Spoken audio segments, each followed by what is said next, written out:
السلام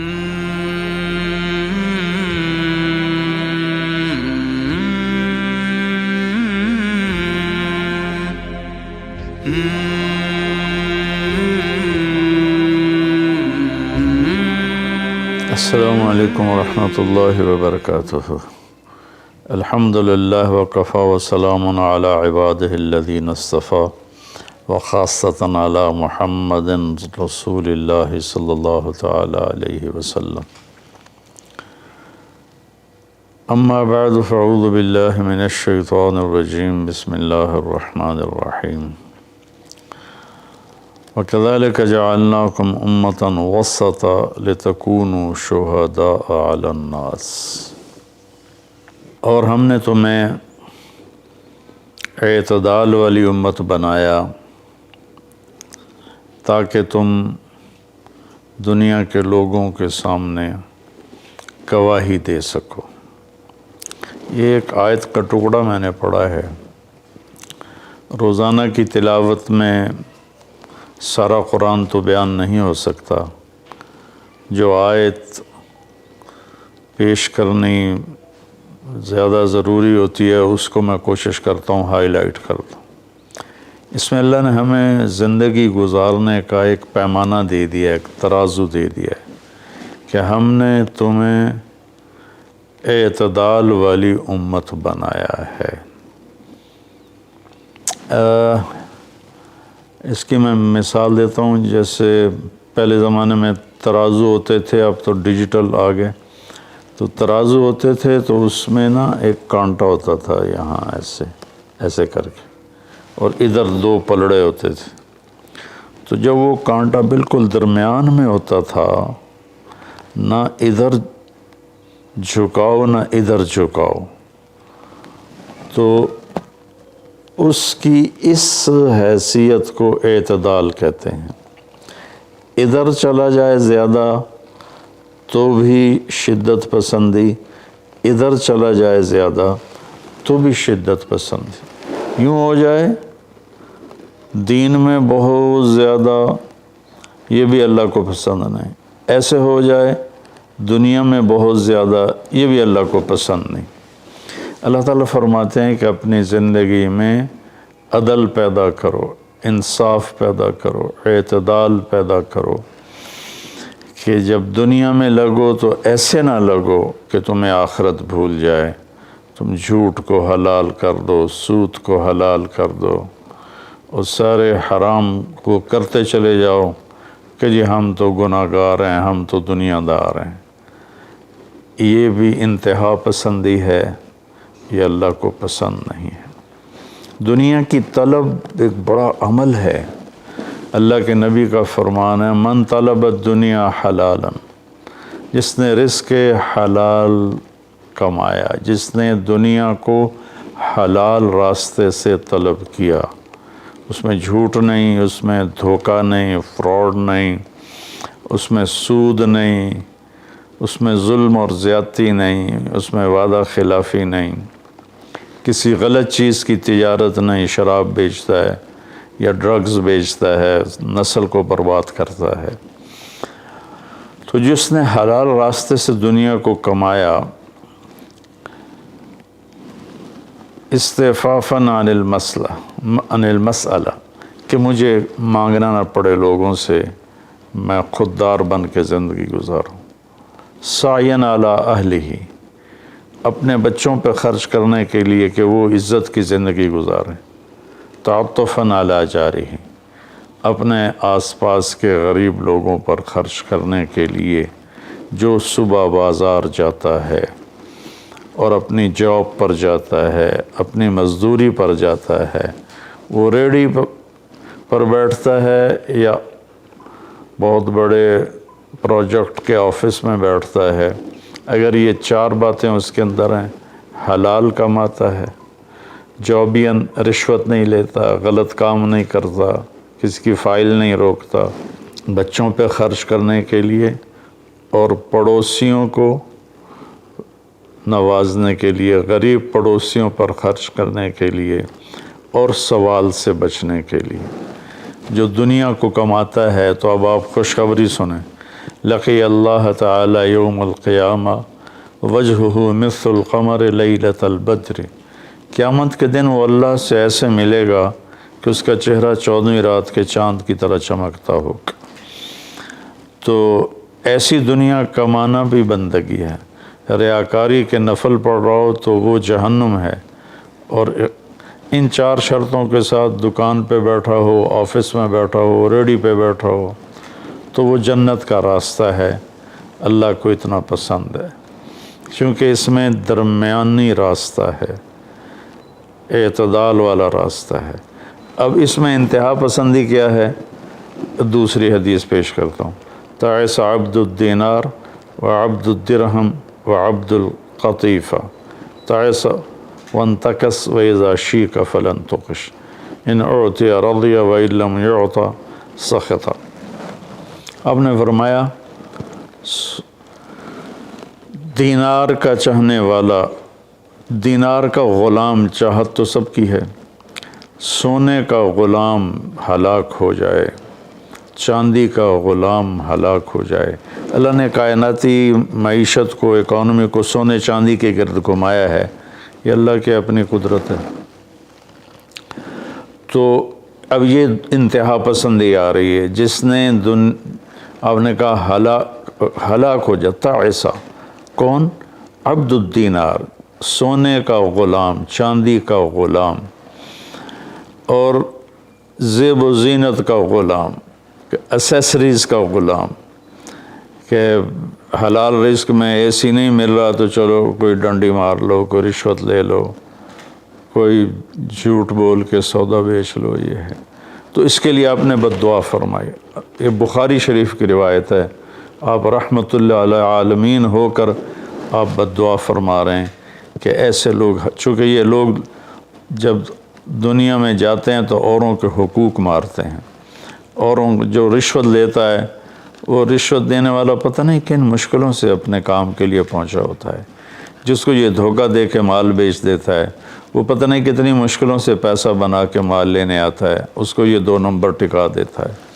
اس لیے ان کے لیے بد دعا فرمائی کہ یہ معاشرے کے لیے ناسور لوگ ہیں، چاہے یہ کتنے ہی نامور ہوں، لیکن یہ معاشرے کے لیے ایک عذاب ہیں، ایک مصیبت ہے۔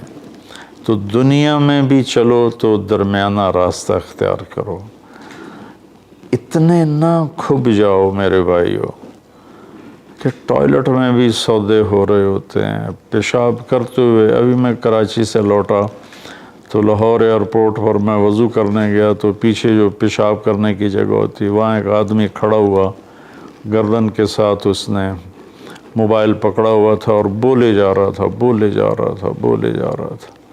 یہ بھی کوئی زندگی نہیں ہے، کھانا بھی کھا رہے ہیں اور سودا بھی بیچ رہے ہیں اور پیمنٹ بھی لے رہے ہیں اور سودا کر بھی رہے ہیں اور ساتھ کھانا بھی کھا رہے ہیں۔ تو یہ تو کھانا زہر بن جاتا ہے۔ دماغ کی طرف سے آرڈر جاتا ہے کہ کھانا آ گیا ہے، تیار ہو جاؤ، معدے کو آرڈر ملتا ہے، ساتھ ہی فون کی گھنٹی بجتی ہے، فون اٹھاتا ہے تو آرڈر فون کی طرف چلا جاتا ہے، معدے کو آرڈر نہیں جاتا، غذا زہر بن جاتی ہے۔ تو ایسی دنیا کما کے کیا کرنا جس میں آپ کی صحت ہی برباد ہو جائے اور آپ اتنے مصروف ہو جائیں کہ گھر میں آ کر بھی کوئی بچوں سے دلچسپی نہیں، بس اپنے موبائل پر یا سودے کر رہے ہیں یا موبائل پہ کوئی گیمیں کھیل رہے ہیں یا کوئی مووی دیکھ رہے ہیں یا کوئی ڈرامہ دیکھ رہے ہیں۔ کتنی مائیں ہیں جو اس طرح اپنے بچوں کو جھٹک دیتی ہیں، وہ ڈرامہ دیکھ رہی ہوتی ہیں یا کوئی مووی دیکھ رہی ہوتی ہیں یا کوئی کلپ دیکھ رہی ہوتی ہیں، تو بچہ آتا ہے تو اس کو ہوں ہاں کر کے ٹال دیتی ہیں۔ میرے بھائیو، میری بہنوں، اپنی زندگی کو وہ درمیان میں لاؤ، درمیان۔ میں آپ کو مثال دیتا ہوں،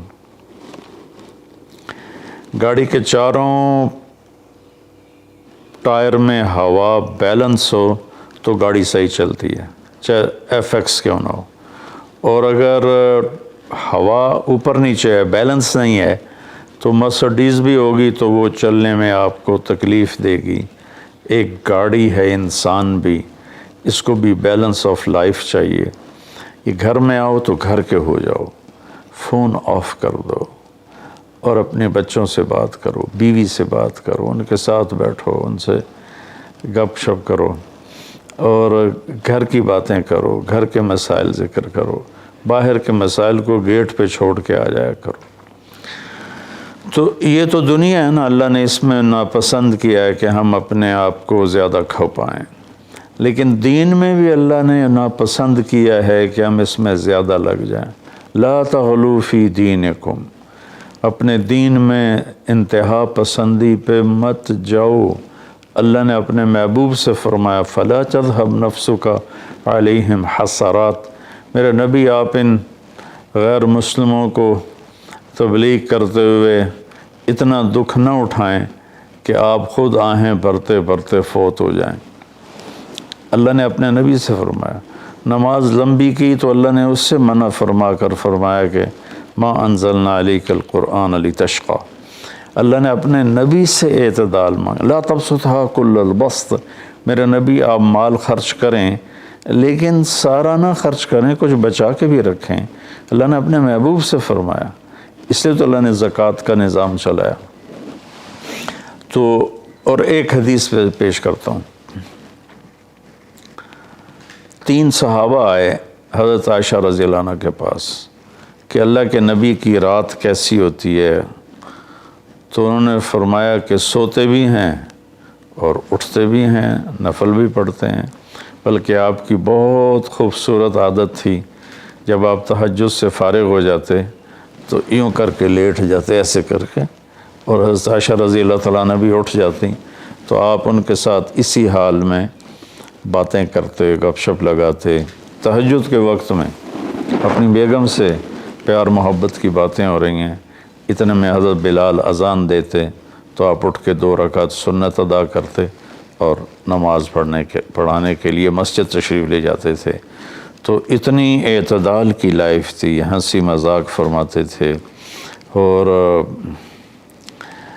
حضرت عائشہ رضی اللہ عنہ کو لقمے بنا کے کھلاتے تھے، ان کو آٹا گوندھ کے دیتے رہے جب تک حضرت عائشہ رضی اللہ عنہ کو آٹا گوندھنا نہیں آیا، کہ وہ چھوٹی عمر میں ان کی شادی ہوئی تھی۔ تو انہوں نے جب یہ سنا تو کہنے لگے وہ تو اللہ کے نبی ہیں، وہ تو کچھ بھی نہ کریں، بخشے بخشائے ہیں، ہمیں تو کچھ کرنا چاہیے، کیا کریں؟ ایک نے کہا میں ساری رات نہیں سوؤں گا، نفل پڑھوں گا، کتنی اچھی نیت کی ہے۔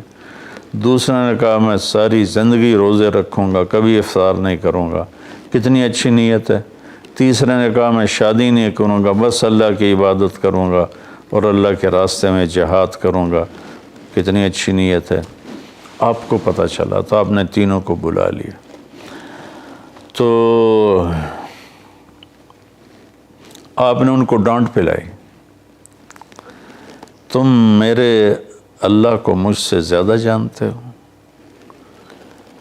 تم میرے اللہ سے مجھ سے زیادہ ڈرتے ہو، زیادہ تقوی والے ہو، میں تم میں سب سے زیادہ اپنے اللہ کو جانتا ہوں، سب سے زیادہ اللہ سے ڈرتا ہوں، میں کھاتا بھی ہوں، روزہ بھی رکھتا ہوں، میں نے شادی بھی کی ہے، میں سوتا بھی ہوں اور میں جاگتا بھی ہوں، اور میں نے آپ نے تو 11 شادیاں کی، 9 بیویاں زندہ تھیں جب آپ دنیا سے تشریف لے گئے، تو آپ کی ایک خوبصورت زندگی تھی ان کے ساتھ۔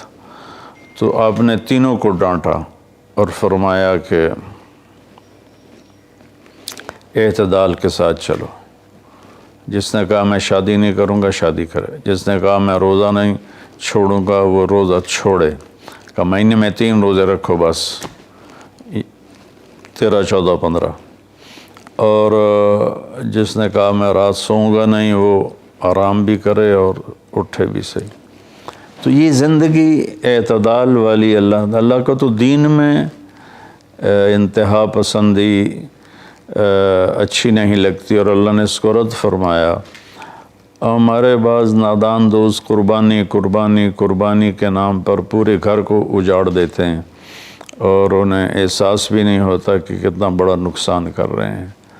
سب سے بڑا تقاضا اسلامی تاریخ میں جنگ بدر کا ہے، اس سے بڑا تقاضا قیامت تک نہیں آئے گا کہ جن کے بارے میں اللہ کے نبی کی وہ گواہی ہے جو قیامت تک کسی کے لیے نہیں، ان تہلک هذه العصابۃ فلن تعبد، میرے رب اگر آپ نے اس جماعت کو ہلاک کر دیا تو پھر آپ کا نام لینے والا کوئی نہیں بچے گا۔ اتنی بڑی گواہی 313 کی، اور یہ اتنا بڑا تقاضا تھا اور اتنا بڑا یہ اس وقت اہم اور ضروری کام تھا۔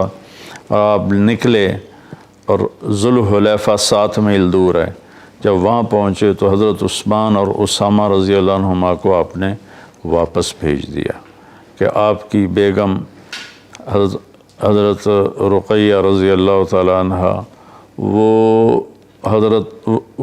حضور صلی اللہ تعالی علیہ وسلم کی دوسرے نمبر کی بیٹی تھیں۔ حضرت زینب پہلے نمبر پر، حضرت رقیہ دوسرے نمبر پر، ام کلثوم تیسرے نمبر پر، حضرت فاطمہ چوتھے نمبر پر۔ تو بیمار ان کو چیچک نکل آیا تھا، تو ان کو وہاں سے واپس بھیجا کہ جاؤ تم رقیہ کی تیمارداری کرو۔ وہ جنگ بدر میں شریک نہیں ہوئے، میرے نبی نے واپس کیا، لیکن جنگ بدر کے شریک صحابہ میں ان کا نام لکھوایا، دونوں کا۔ جب ہم بدری صحابہ کی فہرست کھولتے ہیں تو اس میں اسامہ اور عثمان رضی اللہ عنہما دونوں کا نام ذکر ہے، اور مال غنیمت میں ان کا حصہ بھی رکھا آپ نے۔ اتنے بڑے تقاضے کو آپ نے بیوی کی بیماری کی وجہ سے پیچھے کر دیا اور ان دونوں کو واپس بھیجا، اور رقیہ رضی اللہ عنہ کا انتقال ہو گیا۔ جب آپ واپس تشریف لائے تو وہ دفن ہو چکی تھی، تو آپ نے ان کی قبر پہ جا کر دعا فرمائی۔ تو میرے بھائیو، دین میں بھی اعتدال ہو، دنیا میں بھی اعتدال ہو۔ یہ رہبانیت تو نصارہ عیسائیوں میں تھی کہ شادی نہیں کرنی، نہانا نہیں، بال نہیں کٹوانے، نوخن نہیں صاف کرنے، پہلے، اب نہیں، پہلے جو قدیم عیسائی مذہب تھا۔ تو طبیعت میں اتنی شدت، غیر فطری زندگی، پھر وہ دوسرے طریقے سے اپنی خواہشات کو پورا کرتے تھے۔ تو اس سے میرے نبی نے روکا۔ بعد میں ایک ٹرینڈ چل گیا کثرت عبادت کا، لیکن وہ کوئی معیار نہیں ہے کہ فلاں بزرگ تھے، انہوں نے 40 سال عشاء کے وضو سے فجر کی نماز پڑھی، اور فلاں بزرگ تھے انہوں نے 30 سال عشاء کے وضو سے فجر کی نماز پڑھی، اور فلاں بزرگ تھے وہ 25 سال جنگل میں پھرتے رہے۔ بھلا یہ بھی کوئی دین ہے جو پیش کیا جائے؟ ہمارا دین تو پوری دنیا کو پیش کرنے کے لیے ہے۔ ان الدین عند اللہ الاسلام۔ اب اسلام ہی ایک مذہب ہے جو باقی ہے اپنی صحیح معنی میں، تو ہمیں پیش کرنا ہے لوگوں کو۔ یہ تو ہم اپنوں کو پیش نہیں کر سکتے کہ 25 سال جنگلوں کی خاک چھانتے رہے۔ یہ تو رہبانیت سے بھی کوئی آگے کی چیز ہے، لیکن یہ ان کی بزرگی کے طور پہ بیان کیا جاتا ہے۔ ایک بزرگ تھے، اپنے بالوں کو رسے سے باندھ لیتے تھے، رسہ اوپر چھت میں لٹکا ہوتا تھا، تو جب نماز پڑھتے پڑھتے ان کو نیند کا جھٹکا آتا تو وہ ایسے ہوتے تو وہ بالوں کو زبردستی جھٹکا پڑتا، جس سے وہ ان کی آنکھ کھل جاتی اور پھر نفلوں میں شروع ہو جاتے۔ یہ تو میرے نبی کے حکم کے خلاف ہے۔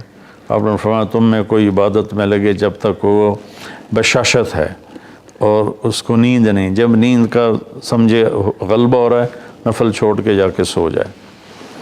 تو بعد میں یہ ایسی چیزیں پیدا ہوئیں کہ سارا سال روزے رکھنا، اور کبھی ایسا کہ ساری رات جاگنا، یہ کوئی دین نہیں ہے، یہ وہ دین نہیں ہے جسے ہم پیش کر سکیں۔ ایک بزرگ کا انتقال ہوا تو میں تعزیت کے لیے گیا، تو ان کے بیٹے بتانے لگے کہ ہمارے والد صاحب صبح 3 بجے اٹھ کے نیچے اپنے کمرے میں آ جاتے تھے جہاں مریدین آتے تھے اور باقی جو ان کے اپنے علمی کام ہوتے تھے، اور رات 11 بجے واپس جاتے تھے۔ ساری زندگی یہ معمول رہا۔ یہ کوئی قابل ذکر بات نہیں ہے جس کو ہم بطور ایک نمونہ پیش کریں۔ میرے نبی نے اپنی زندگی کو 4 حصوں میں تقسیم کیا ہوا تھا۔ ایک حصہ لوگوں کے لیے، ایک بیوی بچوں کے لیے، ایک اپنی ذات کے کاموں کے لیے۔ آپ اپنے کپڑے خود دھوتے تھے، 9 بیویاں تھیں، آپ اپنے کپڑے خود دھوتے تھے اور ایک حصہ آپ نے رکھا ہوا تھا اللہ کے لیے۔ تو آپ سے زیادہ مشکل لائف کسی کی نہیں، آپ سے زیادہ بڑا ذمہ دار کائنات میں کوئی نہیں۔ آپ نے زندگی کو 4 حصوں میں ڈیوائیڈ کیا ہوا تھا۔ تو اگر ہم دنیا میں لگتے ہیں تو حلال حرام بھول جاتے ہیں، جھوٹ سچ بھول جاتے ہیں، دھوکہ دیانت کو بھول جاتے ہیں، اور دین میں لگتے ہیں تو بچے بیوی بھول جاتے ہیں، اپنے کام کاروبار بھول جاتے ہیں۔ آپ دیکھیں اصحاب صفہ وہ تھے جن کا کوئی کام نہیں تھا، لیکن 10 مبشرہ میں سے ایک بھی اصحاب صفہ میں نہیں، خلفاء میں ایک بھی اصحاب صفہ میں نہیں۔ اور اصحاب صفہ کوئی دینی تقاضوں کے لیے فارغ نہیں بیٹھے تھے، اصحاب صفہ کا ٹھکانہ کوئی نہیں تھا۔ جب صدیقی دور میں ٹھکانے مل گئے تو اصحاب صفہ بھی ختم ہو گئے۔ تو بھائیو، میری گزارش ہے آپ سب کی خدمت میں کہ اعتدال کی زندگی گزارو، اللہ کے واسطے اعتدال کی زندگی گزارو۔ ایک صحابی آئے، بڑے مالدار تھے، کپڑے ان کے پرانے بھی تھے اور بڑے گھٹیا قسم کے تھے اور میلے بھی تھے۔ آپ نے ان سے فرمایا کیا ہوا، غریب ہو گئے ہو؟ کہا جی نہیں۔ آپ نے فرمایا تو اللہ نے جو تجھے دیا ہے تو وہ چاہتا ہے کہ اللہ تیرے اوپر اس کا اثر دیکھے، اٹھو جا کے کپڑے تبدیل کر کے آؤ۔ آپ نے ان کو واپس بھیجا، ان کے کپڑے تبدیل کروائے۔ تو یہ کہ کسی کو اللہ رزق دیتا ہے، وہ اچھے کپڑے پہنتا ہے، اچھی سواری استعمال کرتا ہے، اچھے گھر میں رہتا ہے، اپنا کاروبار دیکھتا ہے، اس کو دنیا داری نہیں کہتے۔ دنیا داری تو جھوٹ اور فراڈ اور حرام اور رشوت، جتنے غلط راستوں سے جو جانا ہے کاروباری زندگی میں، یہ دنیا داری ہے۔ عبد الرحمن بن عوف رضی اللہ تعالیٰ عنہ نے وراثت میں اتنا سونا چھوڑا کہ بچوں میں تقسیم کرنے کے لیے وراثت کو کاٹتے کاٹتے آریاں ٹوٹ گئیں۔ 1000 گھوڑے، 10,000 بکریاں اور 1000 اونٹ، یہ مال مویشی ان کے پاس تھے، اور زمینیں الگ تھیں، لیکن وہ 10 بڑے صحابہ میں ہیں، ٹاپ 10 صحابہ میں ہیں۔ تو بھائیو، رمضان کا مہینہ ہے، اللہ سے مانگیں کہ اللہ ہمیں اعتدال والی زندگی نصیب فرمائے۔ السلام علیکم ورحمۃ اللہ۔